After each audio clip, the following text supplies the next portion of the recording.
Welcome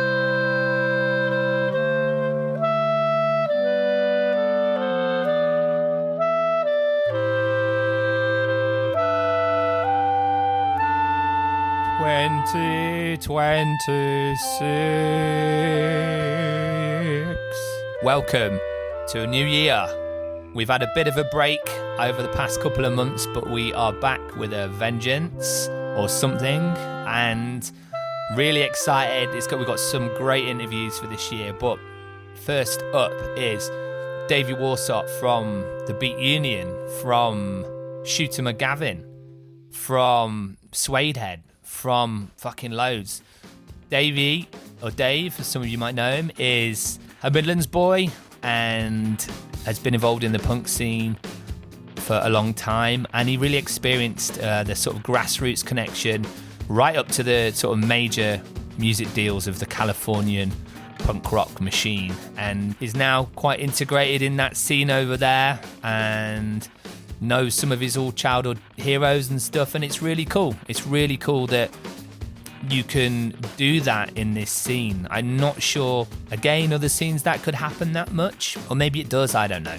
But I just love the punk scene, and I love all this shit, and I love delving into what this scene means to people, but also what the 90s and 2000s scene meant to people as well. So this is Davey Warsop. Give it a listen. Got loads more exciting stuff coming up for you for this year, and again, really appreciate the Patreon support so far. This is literally paying for like our subscriptions and stuff to get the podcast on the air. So thanks very much from all you guys. You are fucking legends. Sorry for swearing if your kids are listening. All right, catch you in a bit. Bye. My sons might run in, by the way. Let's do the clap for Pete. So I think what, 1, 2. What do we do? Clap 3. on 3. Yeah. So I'll go like 1. I'll go 1, 2, clap. 3, and then clap. So yeah? clap on 4. Yeah. 1, 2, 3. That'll do. That'll do. I don't really get it. I think Pete's having me fucking on. I think he's like, how about just this? Clap like a twat. How about this? You just start counting, and I'm going to start counting with you. Start counting and just keep going. Okay. 1, 2, 3, 4, 5, 6, 7, 8. Right? That's got to be pretty good. That'll do it. That'll do it.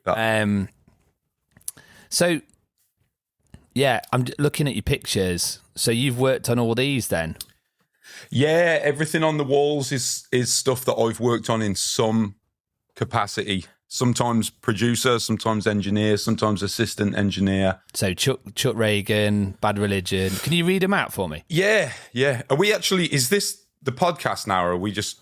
Fuck knows. Fuck knows. What we... I just think it's fucking amazing. Like, I guess we'll do like a bit of an intro about where you came from, what you did, you know what I mean? But, well, I guess what I'm interested in with all this sometimes is like where people end up from that UK punk scene, you know? Yeah. And I feel like you were sort of involved in all that, but you had that sort of, you know, the Crackle Records period, which we'll talk about, in a way that like I feel like you really appreciate that sound and that era, which we've not really spoke about on the podcast, but also like your sort of journey, you know what I mean? Are you from Bromsgrove? Yeah, which is just a small town on the edge of Birmingham. And you live in LA now, right? Yeah, living in Long Beach, which is a small city on the edge of LA. Yeah, I mean, I think it's safe to say you've worked with your heroes now, right? Some of them. Yeah, I think so. Loads of them, honestly. Loads of them. All of them, I think. Yeah. Not worked with me, mate. I have, actually. That's true. You know what is really funny, and maybe I don't know if we're actually starting in the official podcast section, but the interesting thing that you're saying is that I had this foot in this like uber DIY thing, like Crackle Records. Like I loved all that sound and the super DIY stuff. And the weird thing is, and we can get into this more later, but like, yeah, I come from super like underground DIY shit that like most people, even in the punk scene, kind of there are people that skipped that stuff and never heard those bands, you know what I mean? And then I also had a foot in like major label kind of American punk. That's the thing that's always tripped me out, is that like I have one foot in super DIY. And technically, the reason I ended up in America was because Beat Union had a record deal with a subsidiary of Warner Brothers. And like it was big corporations I was part of. So some of the stuff that you were doing, like Household Name and Lightyear and all that scene, like I was watching it and loving it, but like I wasn't in that kind of that area so much. I was like the two polar opposites, and I guess the Household Name thing was bigger than the Uber DIY stuff and maybe that vinyl scene, but it wasn't Warner Brothers and major label stuff. Do you know what I mean? Don't know if that makes any sense, but I was in these polar opposites. I definitely think it makes sense, and I think that's why it's interesting, because it was almost like, you know, like I listened to some Crackle stuff today, and then I've always had a thing about Travis Cut, you know? Yeah. Like, I don't know what it is, and it's like, I'm listening to this stuff, it's like the production's terrible. It sounds like it's on a cassette, because that's where I first heard it. I think it's just like the songwriting element of it is really pure, and there's the nuances, because I was listening to like Screeching Weasel, who I fucking love, and I was like, okay, what makes that different to that, you know what I mean? So like Chopper or Crocodile Tears or these sort of things. Crocodile God. Crocodile God. Sorry, mate. I'm at that age now. We're not talking Jimmy Nail. No, I am. Jimmy Nail. Yeah. No, that was Crocodile Shoes. That was Crocodile Shoes. Yeah. There's a punk cover for you, you know? Those sort of things. And it was like, I feel like there's the connection between, you know, One Car Pile Up and Out of Step in Leeds and all that kind of scene. Mm. And then it kind of went into like, I guess, Household Name and all that. And it was slightly partitioned there. Then you sort of fucking literally took off and went to LA. You know, I mean, we hung out, didn't we? And I came down and visited in LA and stayed with you guys, and it was an absolute riot, and I had the best time. But I remember, you know, you introduced me to one of the guys from Down by Law. Oh, okay, yeah, I remember this. Yeah, Johnny, Angry Johnny, yeah. And like he was like sounding, he's like, just your mate or whatever, and he's like, and you're like, oh, here's this guy, you know, Down by Law, and I think they were on Fat, weren't they? I think, or something, and Epitaph, right? Yeah. That was like a big band to me, and that was like a big deal, and it was like, fucking hell, Dave's hanging out with like, you know, Down by Law. It's absolutely mental, Chaz, that stuff, and it still trips me out to this day. Sometimes I was talking about this to someone the other day, that sometimes how grandiose my life has become as I'm getting older, I find it a bit overwhelming. Because, like, as much as, honestly, it sounds really glamorous to go from, like, Bromsgrove, Birmingham, Worcester area to Los Angeles, and that I live out here. And I think people always think that my life is really fucking glamorous or something. And it's like, honestly, it's not. Like, in the big scheme of California, like, I'm probably one step off, like, the poverty mark. You know what I mean? I'm just hustling to kind of stay involved in punk and music and shit that I love. I just happen to do it with sunshine and palm trees outside. You know what I mean? That side of things is really lucky, but it's not like I'm living in a mansion in the Hollywood Hills. Do you know what I mean? Yeah, I'm just hustling, sort of trying to do my thing. It sounds pretty glamorous, but even just the idea of like, I've just made it from that small town to Los Angeles. Sometimes I'm like, how the fuck did this all happen? And somehow all these bands, that we're talking about, I seem to know them all. And I have so many bands now they want me to manage them and stuff. They're like, you know everyone, you're friends with everyone, you should just manage us. And I'm like, I've turned it down so often because I love creating music. I just want to be around the actual creation of music, and I don't consider myself a manager. But yeah, to your point, what you're saying, like I seem to have met all these people. And since me and you hung out with Johnny from Down by Law, years down the line, they kind of reformed and started playing again, and Johnny introduced me to Dave Smalley, and he's a massive influence. I mean, he was in Dag Nasty, I'm a massive All fan, sang on the first two All records, and then did Down by Law, and he's, got this huge CV, huge resume, and I've just become friends with him. And during COVID, so I worked on a Face to Face record, became friends with Danny, the drummer of Face to Face, and during COVID, Mikey was doing that thing, Mikey and his uke, and he was getting all these punk musicians together to do, stay-at-home jams or whatever on the internet. And I got asked to do one, and I just called in Dave Smalley, because when Johnny had introduced me to him at the Down by Law show, I'm not telling this story very, very well, am I? But Dave from Down by Law, he invited me on stage to sing with him. That was the first time I met him. And we sang In the City by the Jam. They were covering the Jam, and he was like, let's have the Brit come up and sing with us, kind of thing. So that was how I met Dave Smalley. And anyway, the story is, after Johnny from Down by Law introduces me to Dave from Down by Law, then Danny from Face to Face asks me to sing In the City during COVID on the Mikey and his uke stay-at-home jam thing. And that's when I'd just been making friends with Dave from Down by Law. And I said, we just sang In the City live together. Do you want to do it now? COVID's hit. This is like 6 months later or something on the internet. So I end up singing In the City by the Jam with Dave Smalley from Dag Nasty, Down by Law and all. Danny from Face to Face, Walter from Quicksand, who I brought Walter into the mix as well. And then Mikey and his uke playing as well. I'm just like, how the hell did that happen? I'm from Bromsgrove. I think the weird thing is, for me, is that, like, in punk, like a punk commodity is not money. In fact, it's probably worse, isn't it? If you were over there in a fucking villa with like a helicopter, whatever, your punk credentials are in the pan. I think that what is a currency, so to speak, is that, like, getting on stage and singing with all. And the thing is, Dave, that would freak me out. Like, I couldn't be cool around those people. I couldn't be normal. And it sounds stupid. I'm 47. Do you know what I mean? But I would probably fanboy out, quite a lot. I got really used to that because I think I was tripping when it all first started. It is really weird. It all first started, working with Feldy from Goldfinger, John Feldman. Yeah, it was all a bit mind-blowing. And I remember another big one was after Beat Union broke up, I worked in a recording studio owned by Hurley, the clothing brand. Yeah. And at one point, I remember being a couple of times I got a little phased, or I'd got so used to it because I'd worked with Feldy from Goldfinger, and then we'd been touring with all these bands on the Warp Tour, and I got kind of more used to it. But I remember the next time I got a little starstruck and freaked out was working with Trey from Green Day in the Hurley studio, and I engineered some sessions with him.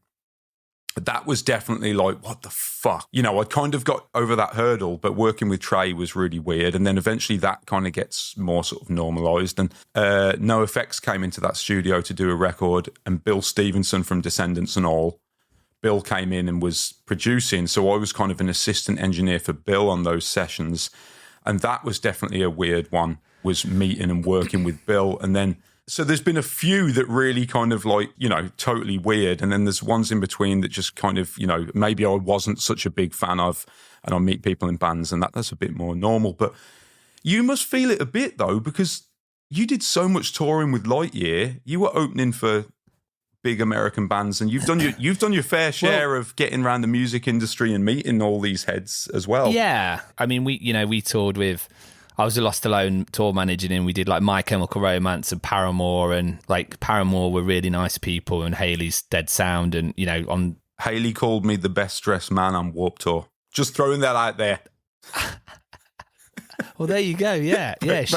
She's cool. Like, and we threw different types of fruit and vegetables across the River Seine in Vienna. I think it's Seine, isn't it, in Vienna? And they can throw fruit very far. Yeah, I know what you're saying. It's almost like when you're in that environment, that kind of does go after a while. But I actually really like Paramore. When I first saw them, I was like, oh, I'm not sure about these, And then I was like, actually, these are fucking great. Like that banger, that absolute classic song. But, that's not people I've sort of grown up listening to. But we did tour with Goldfinger. Do you remember when we went and visit John Feldman that night? Do you remember that night where we went out and there was a stripper pole? Remember that?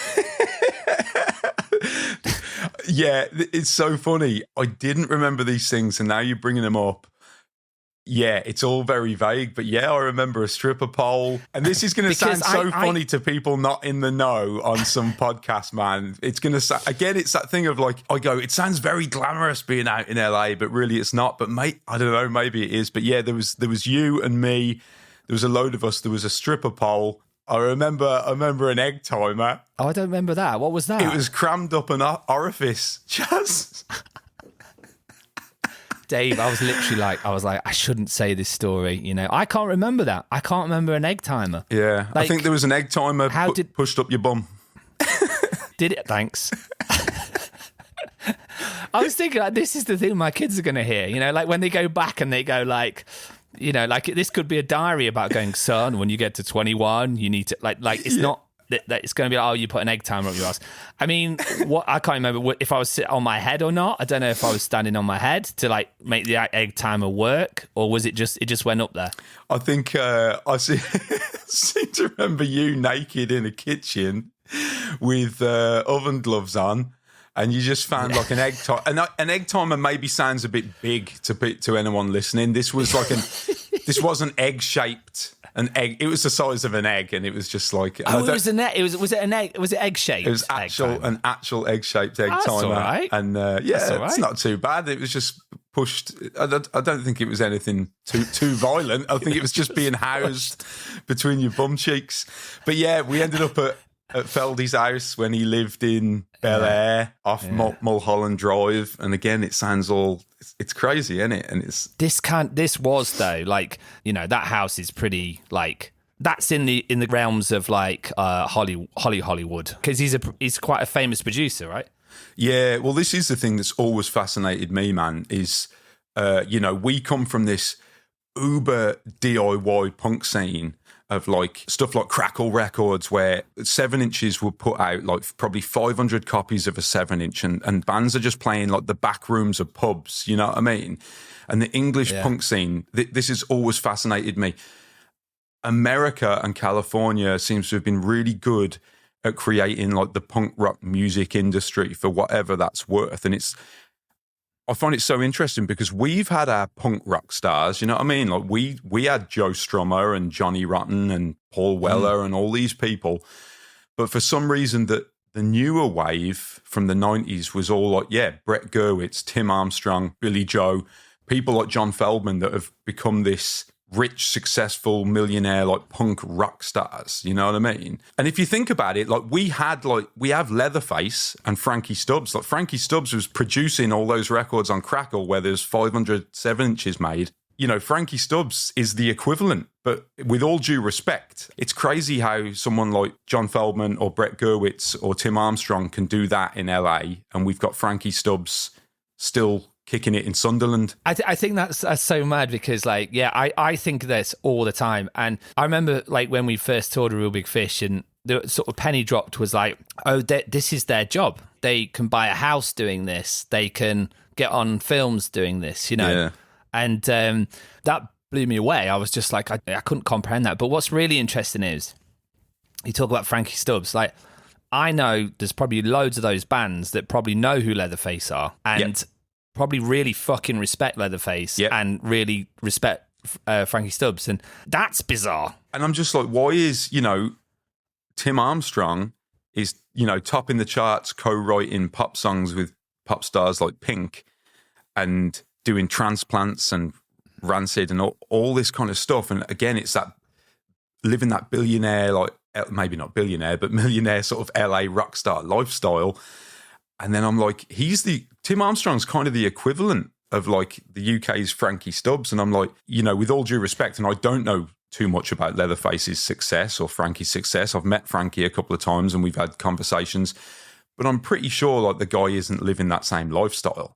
So it's that thing of the UK punk scene is just so much smaller and just more DIY based. And I think Leatherface made a living at some point off it back in the day, but again, he was producing records, all that Crackle Records stuff. Frankie was recording at his ramshackle studios. That. Yeah, he was recording Chopper and Crocodile God and a load of those bands. And it's like he didn't become the millionaire punk rock star like Brett Gurewitz or Tim Armstrong. He's a bit like, you know, the Shane MacGowan that sort of missed the bus into town. You know what I mean? In a much less romantic way, but you know, because he is like they had a massive impact, really, I think, around the world and stuff. I mean, because I remember when we went to just to finish up on that story with John Feldman, you know, I was kind of like, oh, I fucking love Goldfinger, and you were like, oh, let's go get frozen yogurt with a hangover, and then let's go around Feldy's house, you know.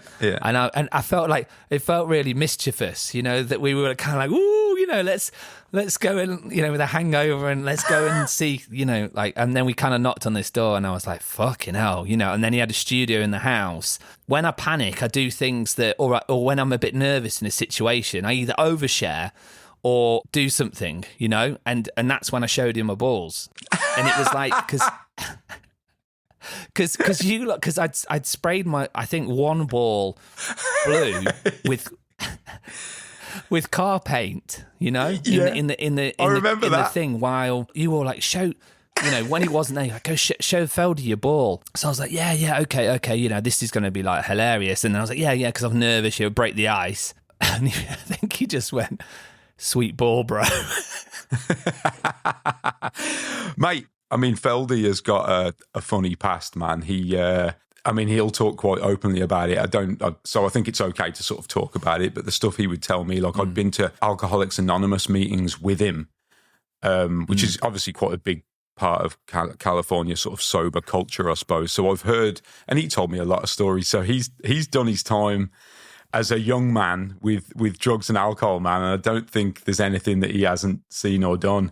I think it was probably like he was just like, yeah, sweet ball, man. You know, like you know, but you know, in my like 16-year-old head playing Tony Hawk's Pro Skater, you know, with the music in the background, I reverted to that. I was like, oh shit, I've just shown John Feldman my ball, you know, and what a time, man! What a time to be alive. I'm really grateful now at just, we had a little shot with Beat Union at getting that last trickle of like major label money for like a guitar band of like 4 white men, young men in their early 20s from England. You know what I mean? And I just don't think that would fly so much these days. And we got that last little trickle of like major label money where we got to be touring America with, you know, I remember being at our record label, Science Records, you know, having an office that was actually pushing our music, people working every day, pushing songs that I started writing in my bedroom, do you know what I mean? That we all rehearsed up and wrote and finished in our practice room. And it was crazy. But I remember us sitting there. You came down and stayed at our label for maybe a week or something. And I guess you'd spray painted your balls the night before, maybe out somewhere in LA, but I still I have got a vision of you. All the office workers in our label would go home, and then we'd stay there at night, and you'd be sitting. I remember you sitting at a computer, like someone's desk, picking paint off your knob. Yeah, it wouldn't come off. Dude, it would not. It would not come off. Say, you know, we went to see No Effects. Remember that at the Backstage Pass thing in LA? Man, you're bringing back all these memories. But I remember there was like a few people, I think, from the label, and it was like they were like, "Oh, there's the band. You know, here's the guys. You know," and they were lovely, you know, around you. But it was definitely like, you know, here's the talent. That was really cool to see. I think because you guys were really well thought of. You know, I think everyone really, really liked you. I think and so. You were very genuine the way you came across, you know. I think you were just like, we're so fucking stoked to be here, you know. And that enthusiasm, you could see, you know, I was having a blast. I was acting a twat and just really having fun. But I was also subconsciously going like, wow, this is crazy. The major label, or even, you know, that big office, you know, where everyone, when you walked in, it was like this big room is working for you around, you know, all the posters that were getting signed. It was like something off a film, you know? I remember we had like hundreds of posters that we had to sign for the record release, and we're literally sitting in the office with Sharpies, sending the posters down the line. Like, you know, Dean would sign it, I'd sign it, Aid would sign it, Luke would sign it, and you're there picking paint off your balls.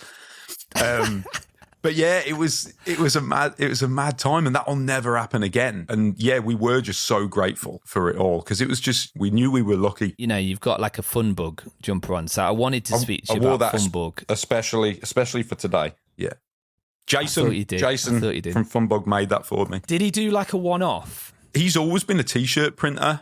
So he always like printed their merch. He used to print Skimmers merch as well. Yeah, I don't know. I don't think that was a one-off. He'll occasionally find old screens and then reach out to people or post on Facebook that he's doing stuff, and then people will put orders in. So I was just like, Jace, will you make me a hoodie of that design and send it to me in California? So he posted it out to me. Funbug's such a funny band for me, because I saw them long time ago, and Jason's like, he's almost like what you would want a punk to be, but not in the I fucking spit on the floor or whatever. He's like just a bit like friendly and very like energetic, and you can just see he is what he is. There's no pretense or agenda when you speak to him.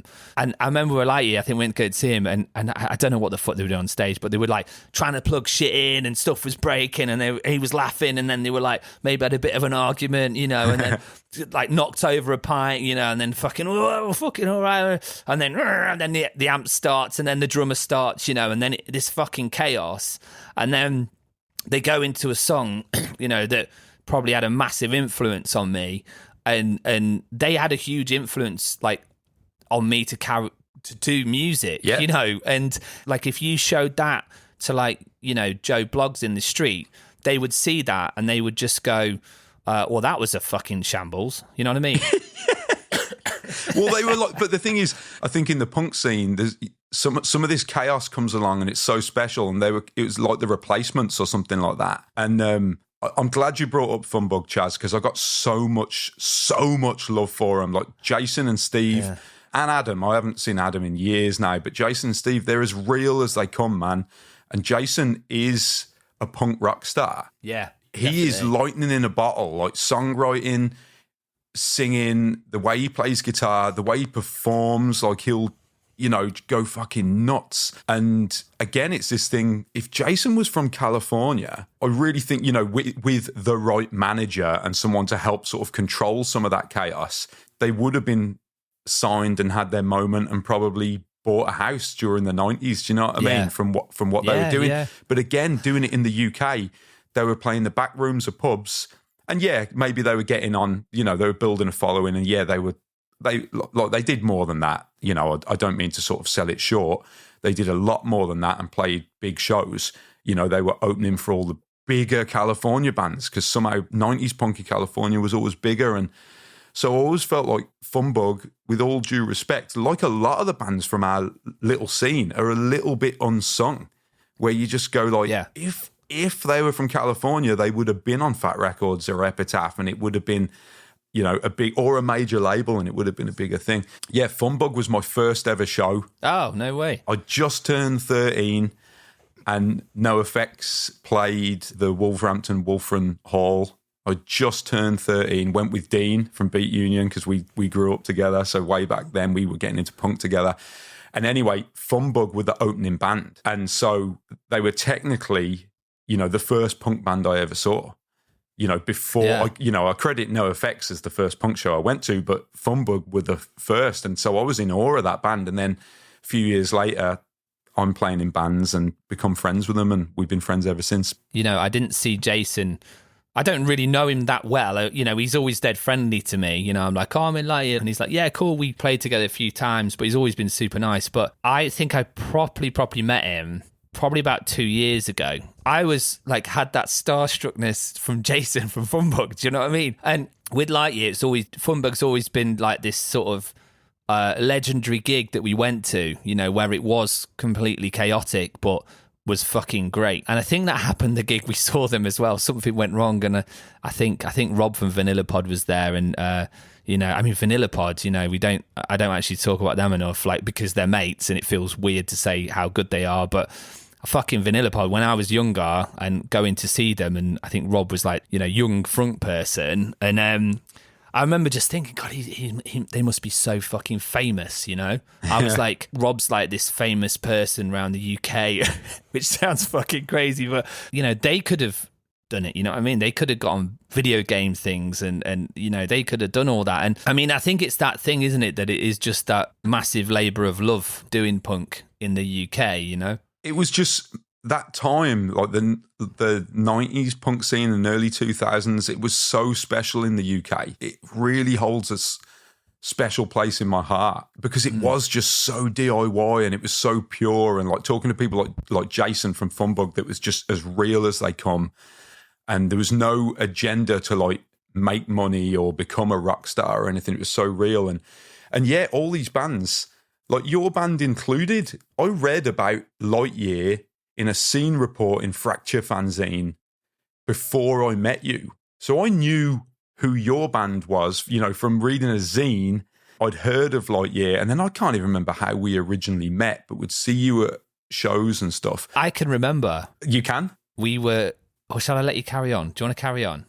Well, all I was going to say, once again, you talk about Vanilla Pod or Funbug or Lightyear, like you guys were the same in that all these bands, had they been American, like, I don't know, you could have been the Suicide Machines who were signed to a major label, or a real, like you're talking about Real Big Fish, and they make their living off it. That's their life's work, you know what I mean? And it's not to discredit any of these bands, like you did amazing things and you played big shows, but it still fascinates me that Americans and these California punk bands, they made careers out of it, and none of us really did from the UK punk scene, you know? No one did really. Yeah, and I feel like, having worked with Americans on tours afterwards, I've always felt like they are, from the off, quite business orientated and quite, you know, this is what we're doing, this is a business first. Yeah, it's slick business, man. That's like, I get it, it's cool. Like with Lightyear,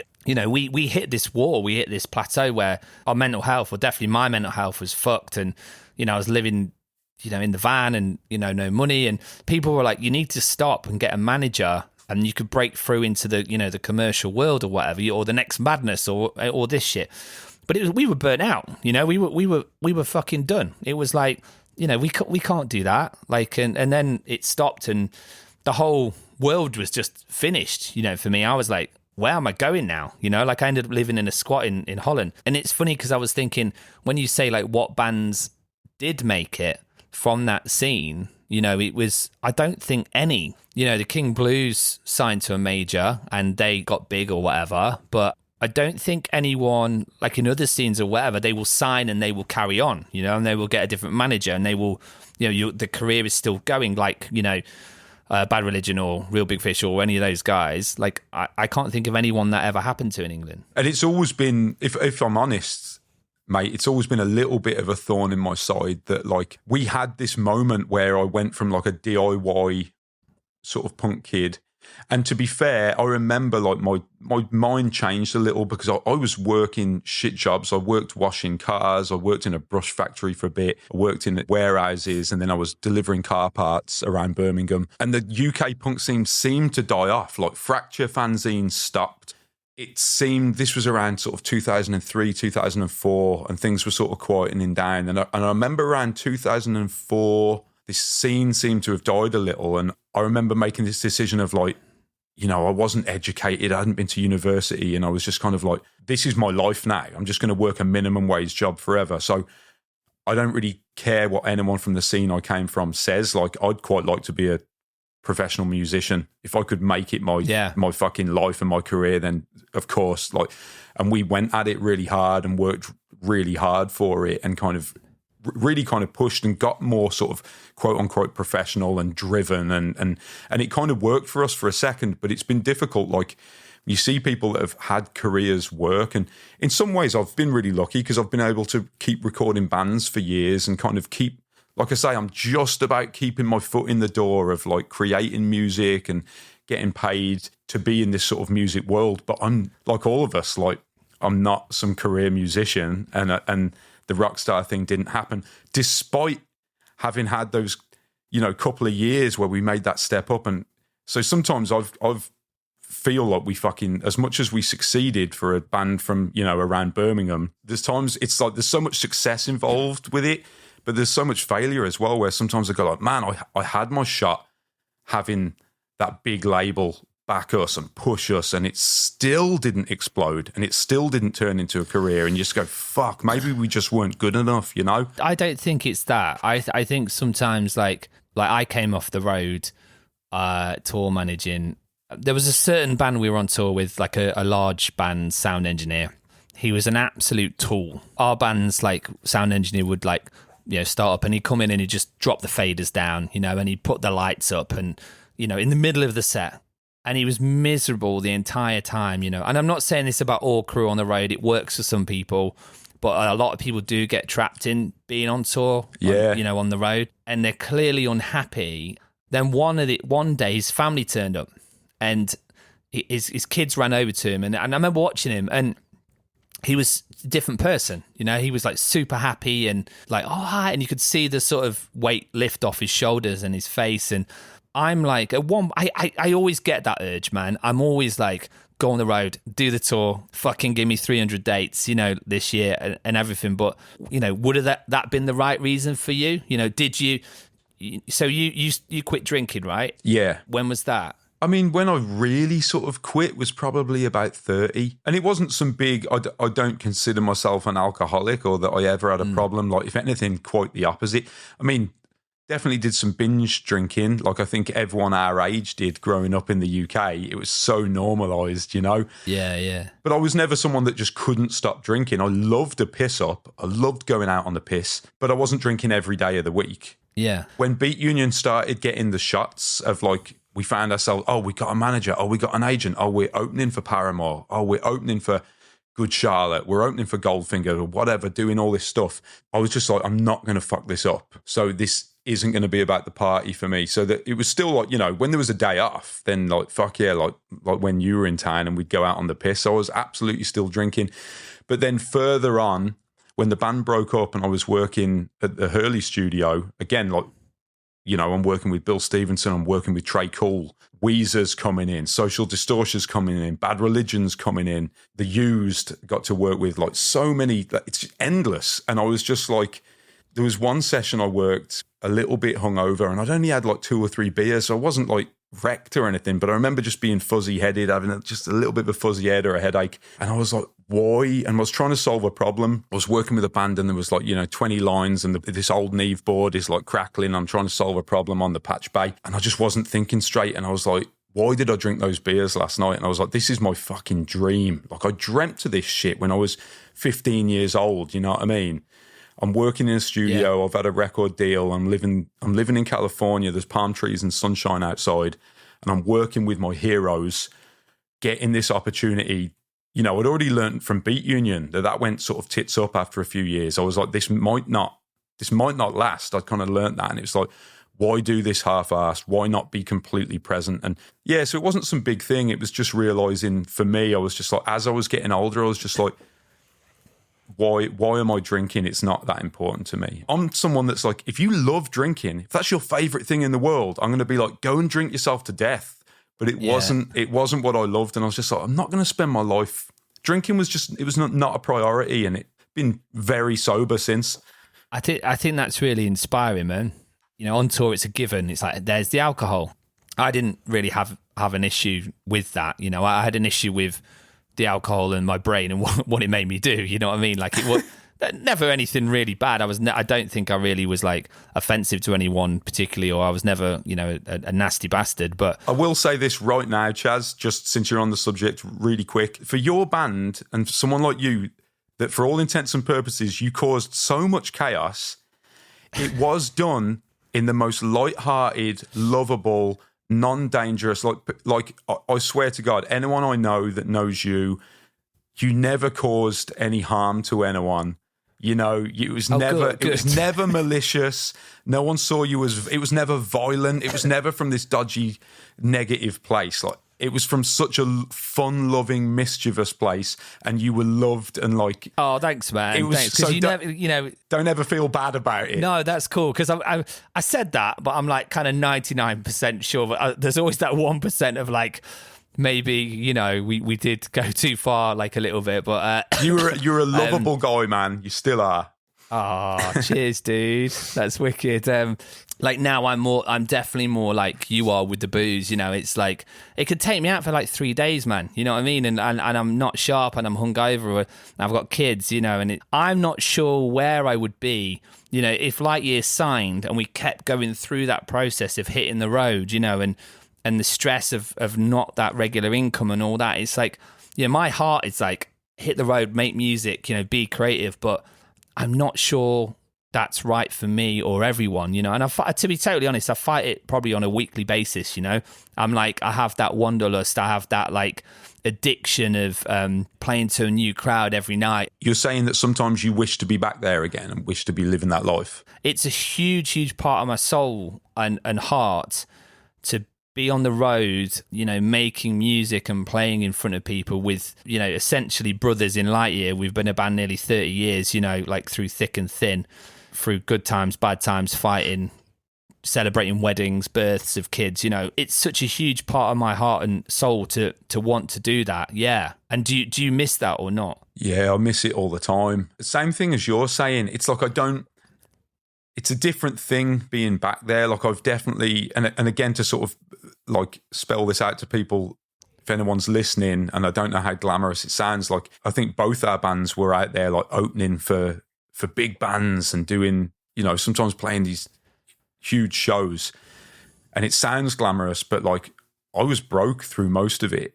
Do you know what I mean? And It was like, that was a difficult part for my band, is that, we were getting the push and we had the big major label behind us, but not much money was in our pockets. So we were broke and hungry. So that side of it, sometimes you go, well, how realistic is it to just sort of do that forever? But like, I don't think I'm cut out for the real world and adult life. And it gets a little harder as I'm getting older. I'm like, man, like if I had that opportunity again right now to be like, quit everything and jump in a van, because one of the years, Beat Union, we toured for an entire year non-stop. I would do that again. That was our busiest year, was touring like, 10, 11 months of the year. But I would do that again. Yeah. It was one of the greatest times in my life, and you wouldn't say no to it. But yeah, I can't help but miss it sometimes.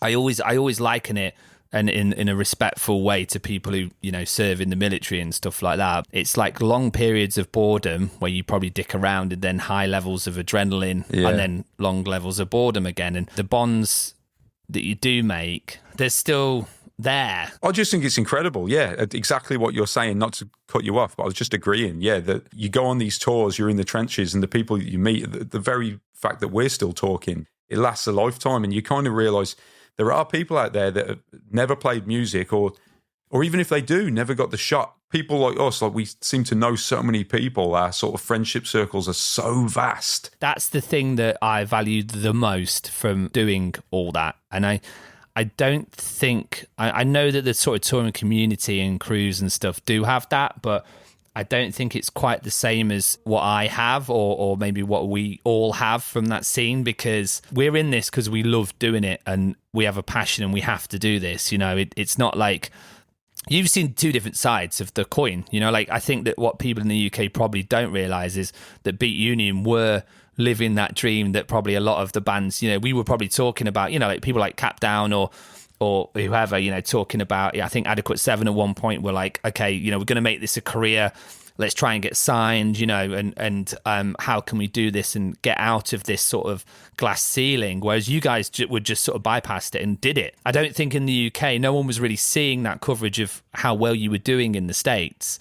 And I think that gave you, both of those viewpoints. But I think that like some people, definitely other scenes and stuff, like I've worked a bit in hip hop and stuff and rap, and like, that is business, that's more cutthroat, and it's like, we're not fucking around, this is like how it is. And if you're the other way, if you're like, oh, hey, this, we're doing this for the vibe and the experience or whatever, it's just like fucking out of here. You know what I mean? Like if I'm like forever grateful to be part of that community. Like you say, like we still talk, and like what would I be doing without that music and that punk and the way it directed me and stuff. But I do remember the first time meeting you. So okay, you were in Shooter McGavin, weren't you? Yeah. Which was fucking sick. Thank you for that. I'm glad you were a fan of that band. Was it at a Fast show in Birmingham? In my head, I think it might have been All. Weirdly enough, at the Foundry in Birmingham, I think. And I saw you, and I think I saw you, because obviously back in the day, what you would do is you would call someone up and get like phone numbers of promoters or bands, and then you'd write them all down, and then you swap yours, and that was the network. There was no social media or anything like that. So, and I think I saw you from a photo in on something, and I went up to you behind you, and I went, Shooter McGavin, like off Happy Gilmore. And I went, shoot on this, baby. And I think I shoved my guns into, and this is, I'd never met you, I don't think. And I shoved my guns into your back, like, Shooter McGavin. And I think you just turned around and were like, all right, mate. All right. Now you say that, mate, this is so funny talking to you because, I completely forgot that. I would have never thought about that. And you're right. That rings a bell now. That absolutely rings a bell. At Birmingham Foundry, RIP, where, for anyone listening, that was all that was the all the DIY punk shows growing up around there. That's where we'd go. Yeah, and you'd come down from Derby then, I guess. But I remember that now. Yeah. That is mad. That's a fascinating thing. I don't know why I remember it. How people remember. I think about that stuff all the time. The things that I remember vividly from my life. And I go, I'd love to get the gaps filled in by the people that remember the things that I can't remember. Do you know what I mean? So that there, that does ring a bell now that you say it. You should write a book, man. I mean, I think like what's weird is the gap between that incident in the Foundry and then us in LA hanging out. That's mental. I don't know that gap. You know what I mean? It was like, I think we just stayed in touch, and I am really, really grateful to be part of this. And this is why I guess these podcasts are so fun. But I think I'm going to wrap it up because my kids are freaking out downstairs. I feel like it's not been long enough, to be honest, and I'd like to carry on, but I think I'm just going to end up having people on again. Like, I'd rather just be chatting with my mates, than people I don't really know. So but dude, man, it's like, thanks so much for coming on, and I feel like we haven't talked about so much stuff. We can do more at any time, man. It's bullshit, really. I have to say that, and then it basically, that's a sign that it's not going very well. I remember, like, I've got in my head, I think we went out drinking with someone from No Doubt. Remember that? And then we ended up wrestling didn't we wrestle on the floor? Yeah, and me then and you had a little cuddle on or something. I mean, there's a photo somewhere of me and you and Tony from No Doubt, which is mad, man. It's mad because it's only in Los Angeles. For anyone, I think that if anyone's listening, I think, and I don't know how much sense this makes to people, but this all happened because we were touring around California, and I think, as I remember it, you were visiting your sister. Maybe it's through MySpace or something at the time, but you found out that we were playing some little club wherever you were, and you called. Seems mad now. It's a different time. Do you know what I mean? Social media and phones and that. You called the venue, and we got a message. We're sound checking, and we get a message. There's an English guy called Chaz that was asking if you could call him back. And so we go and, like, after sound check, call you back, and we end up meeting up, and you're in our van for a couple of weeks, and at our label, and we're just fucking running wild, just English peeps, the early 20s, running wild in Los Angeles. Because I think I might have done a season snowboarding in Tahoe, where my dad lives, and I think that was coming to the end, maybe, or I think I was running out of money, or my job was ending or something. But I can remember, like, it was so much fun, man. But I can remember when that came to an end, I didn't know what I was doing with my life after that as well. Because I think that Lightyear, had split up. And I think that I was I'm going back to the UK, after spending all this time in the sort of LA scene. And I was like, what am I going to do? So it was that sort of come down, but it was loads of fun. And, because there was the bar where in the drag, I went off with that girl and ended up in drag, going through the ghettos in drag on a tandem. And then we found a Black Widow spider in the bar. And it was a funny week. It was a funny old. But, there's photos of that night somewhere as well. Yeah, I've got some. I'll send some over. All right, dude, I'm gonna go. And we didn't go on a deep dive on like Crackle Records or anything, which I thought it was gonna go like that. And we'll have to do that again because I feel like that's an itch I've got to scratch. Mate, me too. I actually thought about bringing down. I got a box full of 7-inches up there, and I thought about bringing those down. But we could do one and just talk about that label, man, and get more into the bands, less of our times together, but like get into like just records and shit, man. Yeah, let's fucking do that, because I think that no one will want to listen to that, but I want to do it. Yeah, I feel the exact same, and I think there'll be a few more people wanting to listen than you think. Maybe not a shitload, but like even as time goes on, like I've got to know different people from around, that scene. And like I'll talk about when I met Frankie from Leatherface. He played an acoustic set in Vegas out here, and we ended up chatting, and we talked about the recording of all those 7 inches and all that stuff and that whole scene, man. So I think there's people out there that would enjoy it. But yeah, we'll do it. I think we need to do a bit of prep beforehand. Send over some comp, some recordings, some of the old compilations, to do like Dagger Bar. I remember Dagger Bar, and just a bit of a deep dive into that sort of thing, because I felt like that was going on at the same time as the start of all the household name stuff, and then there was that crossover, and I feel like that was that momentum from that scene pushed the our scene, and then but there's definitely people from the sort of household name era and that sort of time who didn't really know about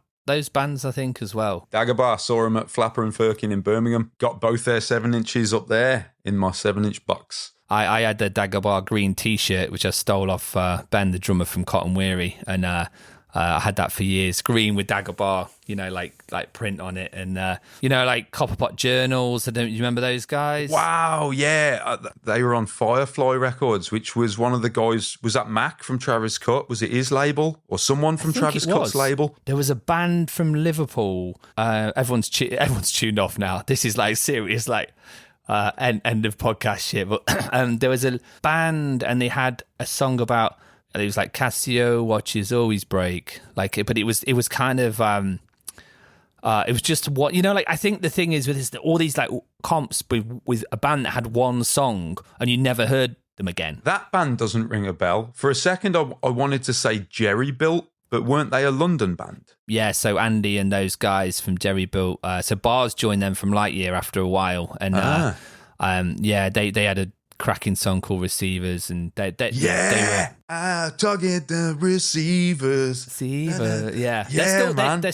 They're playing again now. I think they're writing again. I think they're looking for a label. Amazing. They were a Firefly Records band. I loved that label. Talking of early 2000s, like. Yeah. There's a band called Otherwise. Yes, on that label that I loved. Fucking hell!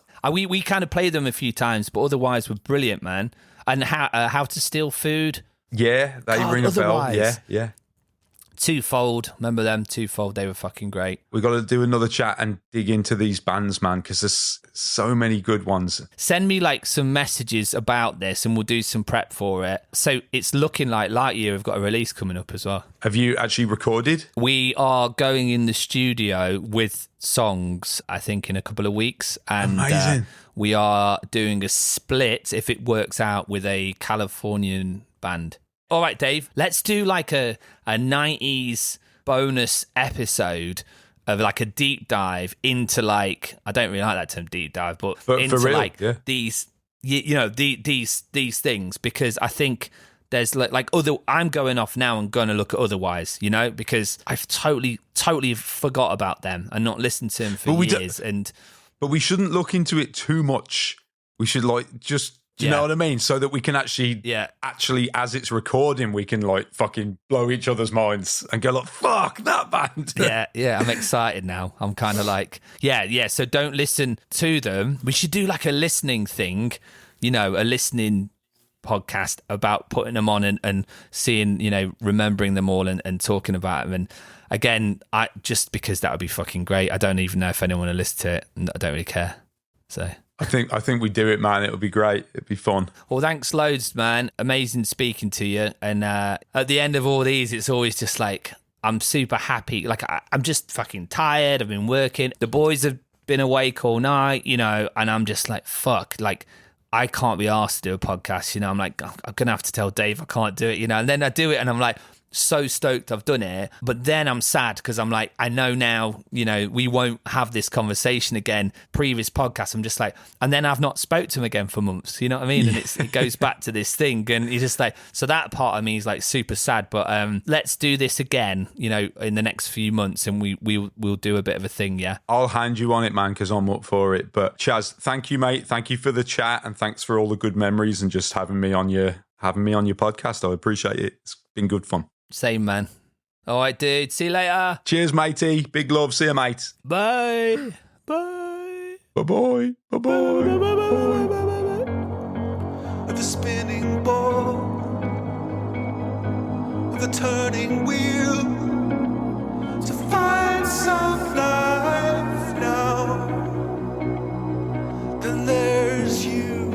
What a top chap. Davey Warsop, Dwarsop, a man of many names. Yeah, that I really enjoyed that, and particularly the sort of almost deep conversation into the sort of 90s and 2000 bands on things like Crackle Records and stuff. I've got to get back into that because there's just so many incredible bands that sort of, for me, put the foundation in for the rest of, you know, my sort of listening tastes and stuff. And that sort of romanticism of not great recordings and a bit lo-fi is just fantastic. So that was it. I hope you really enjoyed it, and we're already recording the next one with somebody who I find just a real inspiration, who like you've toured with a lot, and I'm very excited about that. So thanks again, thanks a trillion million squillion. You can go on Patreon and support the podcast. You can share it with your mates. You can tell them word of mouth is always fucking great.